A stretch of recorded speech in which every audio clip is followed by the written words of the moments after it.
लड़ाई लड़ी, पूरे दिल से लड़ी, लेकिन अगर प्रेसिडेंट बृजभूषण जैसे आदमी जैसा ही रहता है, उसका बिल्कुल सहयोगी है, उसका बिजनेस पार्टनर है, वो अगर इस फेडरेशन में रहेगा तो मैं अपनी कुश्ती को त्यागती हूँ और मैं आज के बाद कभी भी आपको वहां नहीं दिखूंगा।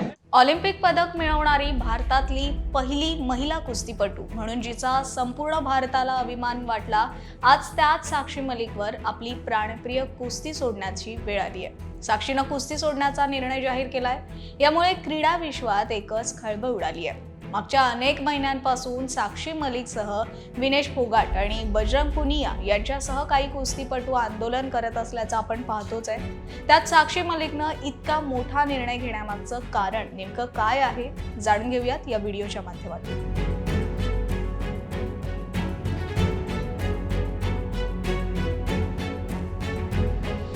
साक्षी मलिक देशभरातल्या लाखो महिलांसाठी एक प्रेरणा बनलेली असताना आज स्वतः मात्र ढसाढसा रडते। इतकंच नाही तर साक्षीनं ज्या खेळात आपली दमदार कामगिरी दाखवली, ऑलिम्पिक पदक मिळवलं, जागतिक पातळीवर देशाचा सन्मान वाढवला, ज्या खेळामुळे तिची महिला पैलवान अशी ओळख जगभरात निर्माण झाली, तीच कुस्ती सोडण्याचा अत्यंत कठोर निर्णय साक्षीनं घेतला। भारतीय कुस्ती महासंघाच्या निवडणुकीचा निकाल जाहीर होताच साक्षीनं हा निर्णय घेतलाय।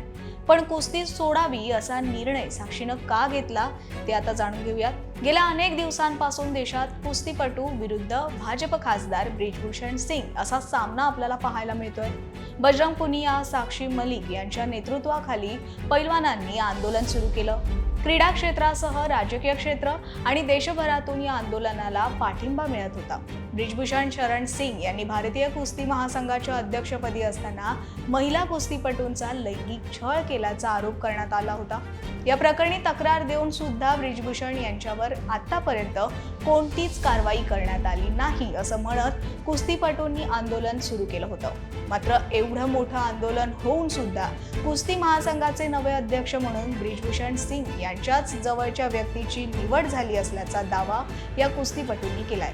झालं असं की बृजभूषण यांचा कार्यकाळ संपल्यानंतर नव्या अध्यक्षासाठी निवडणूक जाहीर झाली, पण निवडणूक होऊन बृजभूषण सिंग यांचे जवळचे मानले जाणारे आणि त्यांचे बिझनेस पार्टनर संजय कुमार सिंग यांचीच अध्यक्षपदी निवड झाली। त्यामुळे आंदोलक कुस्तीपटू हे पुन्हा एकदा नाराज झालेत। तब्बल 40 दिवस आंदोलन करूनही त्यांच्याच माणसाची अध्यक्षपदी नियुक्ती होत असेल तर मी कुस्तीचा त्याग करते असं म्हणत साक्षीच्या अश्रूंचा बांध फुटला। कुस्ती महासंघ निवडणुकीच्या निकालानंतर झालेल्या पत्रकार परिषदेत निराश झालेल्या साक्षीनं जड अंतकरणानं आपण कुस्ती सोडत असल्याचं जाहीर केलं।